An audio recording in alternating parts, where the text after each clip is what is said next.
Hey everybody, it's Ryan. This is a follow-up to the Air India 171 preliminary report video that I did a few days ago. There's been a ton of comments from you guys asking a lot of questions, so I'm going to address some of the comments during this video. I've also got the preliminary report right here.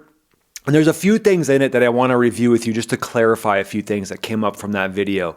So let's just dive right into it. So there's a comment right away that says, I think this was intentional because of when the switches were pulled. If you want to crash a plane easily using these switches, you would need to do it during takeoff. So there's some truth to that comment as well. I mean, this is a critical phase of flight. And in the airline world, we call the critical phases of flight are takeoff and landing because you don't have a lot of room for error in certain situations. But yeah, if you're up at altitude and this were to happen, let's say these fuel shutoff switches were pulled up at altitude, you do have the chance to come back and land. You can basically use energy to come back and land.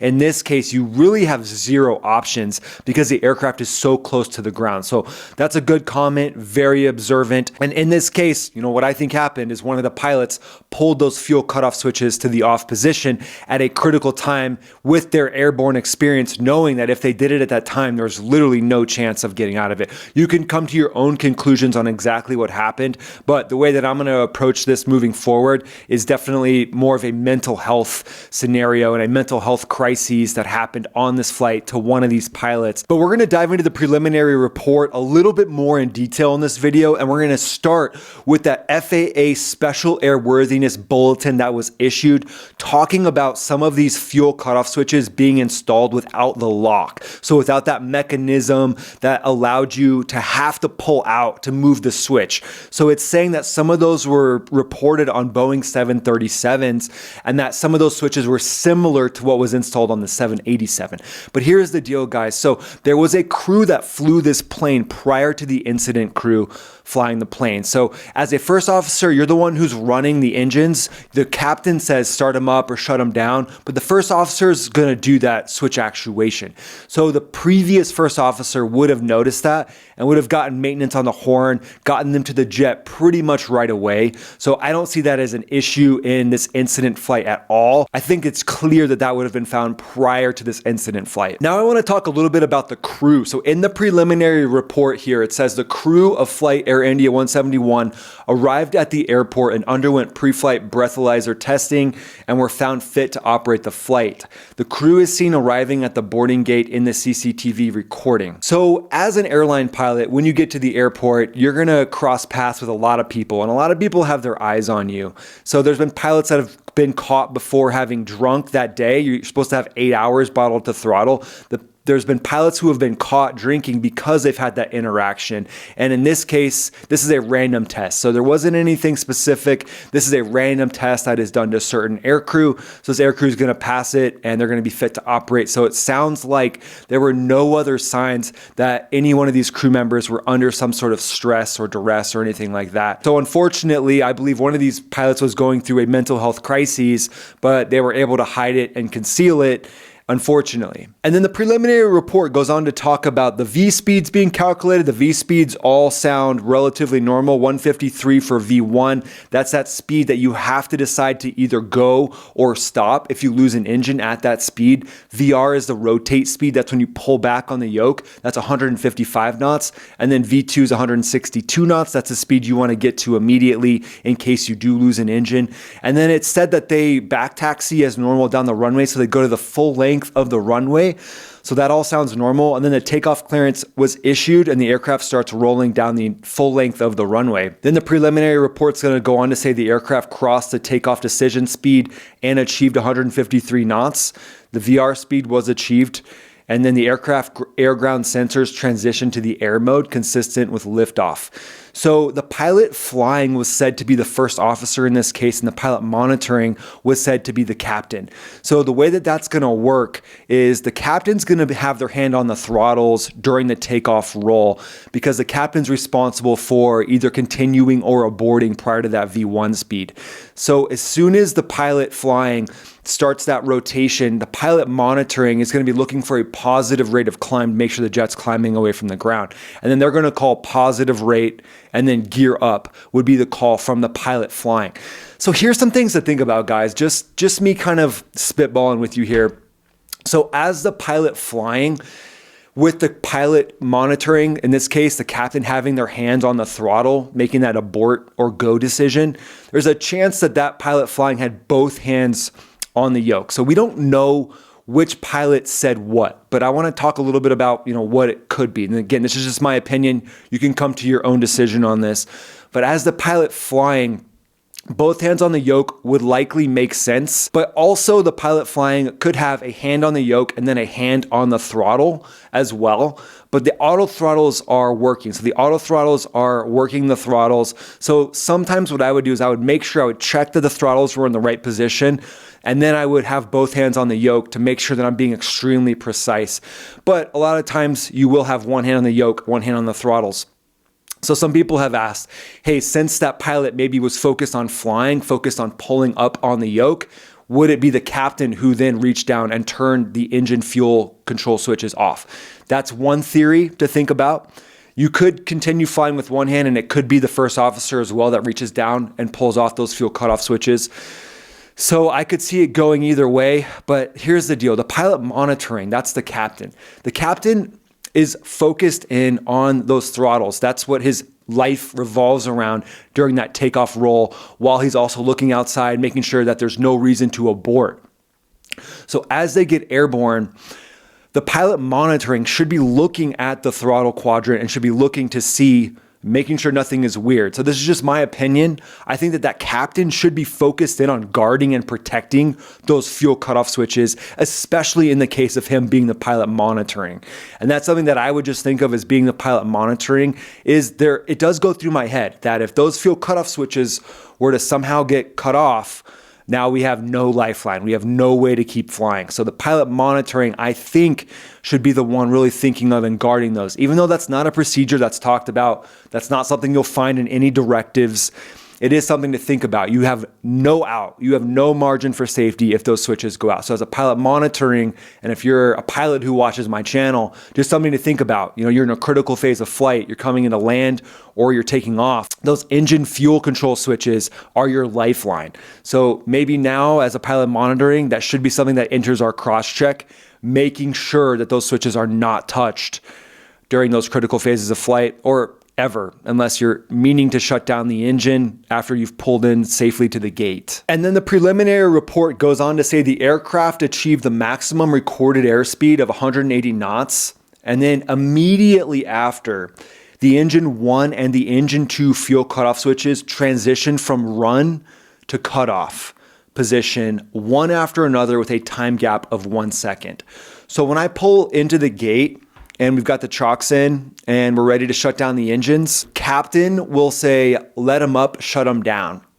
Let them up means turn the seatbelt sign off, and then shut them down would be shutting down the engines. And in this case, what we would do is we would shut down the right engine and then the left engine. And again, even in the Airbus, you have to pull up to overcome that solenoid lock and then go to the off position. And it's a similar system in the Boeing 737. And as you can see, it's similar in the 787. You have to pull up and out and then go down to get those fuel shutoff switches to go off. So you have to really focus on getting those things off. That has to be intentional. And it's my opinion that this was an intentional shutdown, if that wasn't clear enough already. But that 1 second gap, to me, that is what really gives it away as being intentional.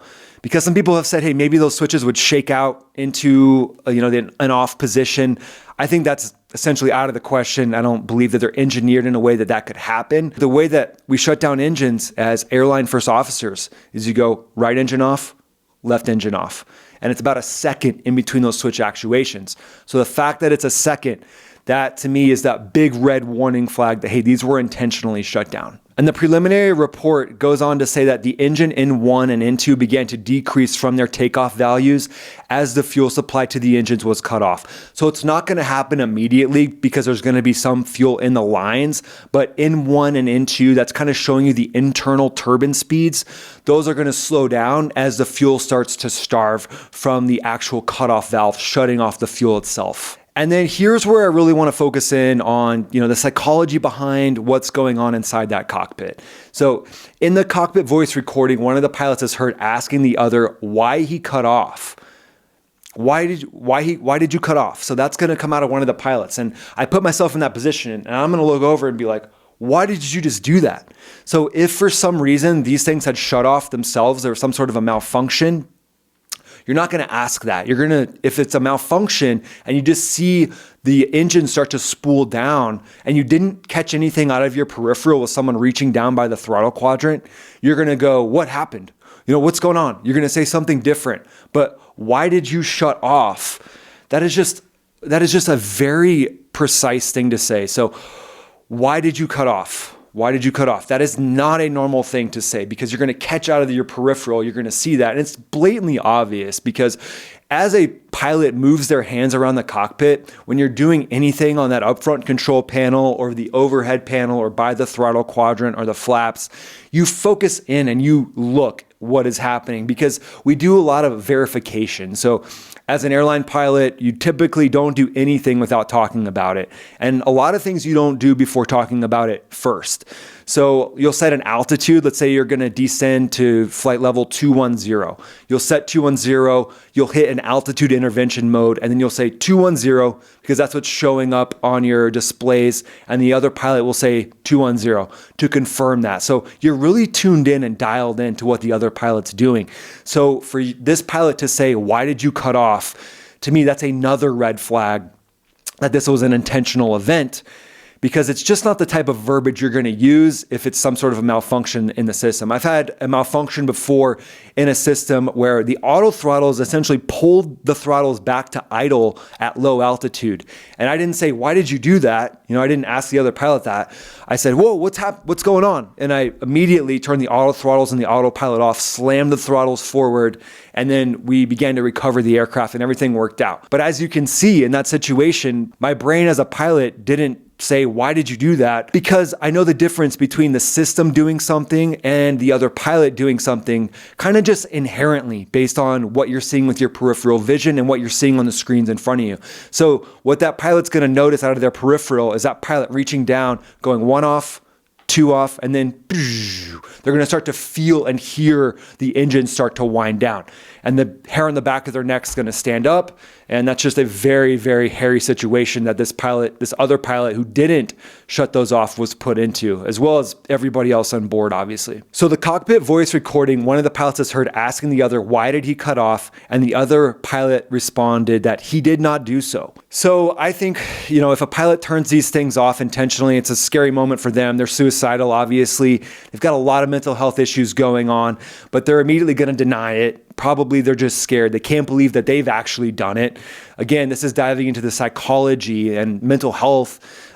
There's a lot of reasons why this pilot probably denied it. This is a scary situation, even for somebody who's suicidal like this pilot was. And then the CCTV footage obtained from the airport showed the ram air turbine getting deployed during the initial climb immediately after liftoff. So this pilot's essentially going to pull those things immediately after liftoff. So there's no time for that interaction of positive rate gear up. So that's the reason why they don't even attempt to put the gear up. The landing gear handle is just going to stay down, because at this point, with those fuel shutoff valves being turned off and the other pilot being shocked, there's just no time for the interchange of the normal things that you would do, like positive rate gear up. And that's why we're going to see the gear remain down throughout the time of flight of this. And that's why we're going to see in this CCTV image in the preliminary report, the wrap basically extended right away. The preliminary report goes on to say the engine fuel cutoff switch transitioned from cutoff to run a few seconds later, and the APU inlet door began opening, consistent with the APU auto start logic. And the engine 2 fuel cutoff switch also transitions from cutoff to run when fuel control switches are moved from cutoff to run while the aircraft is in flight. Each engine's full authority dual engine control, the FADEC, that's the brains of the actual throttles and the engines themselves, automatically manages a relight and thrust recovery sequence of ignition and fuel introduction. So engine 1 is going to be the first one to start up. So who's going to do that? I mean, some people might say it's the captain, because engine 1 is going to be in the left-hand side. The captain's on the left. Maybe that's the first one the captain grabs. Maybe the captain's the one turning this on. But we sometimes start engine 1. That's typical. You start engine 1 first. So if it's the first officer turning them back on, they could just be starting with that engine 1 just because that's the normal habit pattern as well. So really, who turned the engines off at this point is up for debate. It's up to anybody's guess, right? But one of these pilots is suicidal, and then one of these pilots I look at as a hero, because the fact of looking down, knowing that you don't have a lot of time, but continuously flying the jet. And that's something that I always preach as well, is never stop flying the aircraft. So one of these pilots is not stopping flying the aircraft. One of these pilots is continuing to do everything they can to try to save everybody's life until the last possible second. So my hat is definitely off to that pilot that tried to relight these engines and try to get this train back on the tracks. They were put in an impossible situation, and I feel for them. One of the comments goes on to say that in the pre-impact checklist in event of emergency landing after dual engine failure for the aircraft I fly, they're talking about the aircraft they're flying, it calls for engine fuel 1 and 2 switches off. I actually had this in a checklist of the fighter jets that I would fly, like in the F-15. If you were departing a prepared surface, it would say engine 1 and 2 off. But this isn't something to really think about in this situation besides trying to save the engine. So if you were trying to save the engines from ingesting FOD, from ingesting foreign objects, you would turn them off. But this isn't something that I think was going through any of these pilots' minds, because again, the fuel switches are going to go off immediately after takeoff. So to me, this is a very premeditated incident where they're turning them off right at liftoff. So there's no chance to stay on the ground, because if they went off while you're still on the ground, likely the other pilot's going to be like, whoa, and then try to keep the jet on the runway. But since that didn't happen, again, this is a very precarious situation that one of the pilots is putting everybody in. And then there's another comment that says, when the aircraft was heading down towards just before the crash, would a pilot turn off the fuel trying to contain fuel and minimize the fire? That's not something that would happen. And in this situation, remember, in the preliminary report, it talks about the engine fuel control switches going to the cutoff position just after liftoff. And then one of the pilots, a hero, the pilot that's trying to save everybody's life, turns the fuel cutoff switches back on and actually gets a little bit of a relight out of engine 1, but it's just not enough juice, and there's not enough altitude for that engine to spin up enough to produce enough thrust to climb out of that situation. Okay, now this comment, I'll just read the beginning of this comment. She says, the comment section is insane. I mean, blaming the pilots just because one said, why did you cut off? On that basis, most people are blaming the pilots. Literally, you guys need to grow up. Why are you not giving importance to the point where he said, I did not do it? So again, the fact that this happened 1 second apart, that's the red flag to me that this was done intentionally.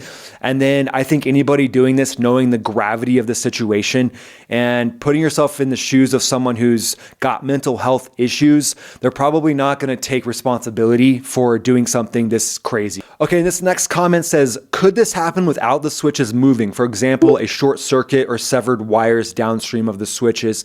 I don't believe so. No, these redundancies that are built into a lot of these switches are just next level. I mean, in an aircraft, there's typically not just one system that keeps something going. There's multiple different systems, multiple different sources of electricity, multiple different generators. So I just don't think that's the case in this. And I know as humans, sometimes we like to think, well, it's the machine's fault. And a lot of times what I've noticed is that can be my first reaction as well. A lot of these systems in these aircraft are designed at 1G, and they're designed to keep mistakes from happening. Okay, and then this comment, it'll be the last comment I review. It says, so I just don't get why one of the pilots could not safely glide the plane down even with the engines off. It's not the Hudson River or the Indian Ocean, so no way to level it off. So the fact that it happened so soon, that the engines were put to cut off so soon during that critical phase of flight, the aircraft's now a glider. So it's an expensive glider at this point, and a very heavy glider at that. These wings on the 787 are magic. So it's amazing that the aircraft